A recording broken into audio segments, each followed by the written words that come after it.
Montana's 2018 primary election is in the books, and it wasn't without a few surprises. MTN's chief political reporter Mike Dennison gives us an overview of Tuesday's results in the contest for state office and look forward to the general election in November.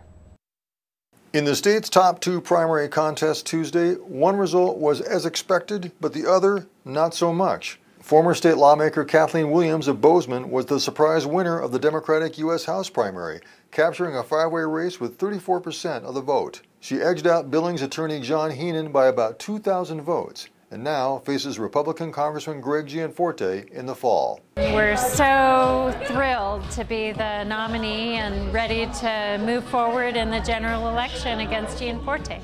Williams won the primary despite being outspent at least 3-1 by her top competitors. In the Republican U.S. Senate primary, State Auditor Matt Rosendale was the favorite going in and came out on top, also with 34% of the vote, in a four-way contest. His closest competitor was former District Judge Russ Fagg of Billings, who had 29%. Rosendale now faces off against incumbent Democratic U.S. Senator Jon Tester and wasted no time before going after him Tuesday night. If we let Jon Tester and the liberals seize control of the United States Senate, they will undo all of the progress that we've made. Tester says he's ready to rumble and is looking forward to the campaign's first scheduled debate a week from Sunday in Whitefish. Voters also decided a pair of Public Service Commission primaries on Tuesday. Andy Shurtleff of Helena easily won the Democratic primary in western Montana's District 5 and takes on Republican PSC Chairman Brad Johnson this fall. And former legislator Randy Pinocchi of Sun River won a four-way Republican primary in PSC District 1 in northern Montana. He bested state legislator Rob Cook and two others and will run against Democrat Doug Kerker of Havre. In legislative races, only one incumbent went down Tuesday, Senator Pat Cannell of Hamilton, who lost a GOP primary to Jason Ellsworth, also from Hamilton.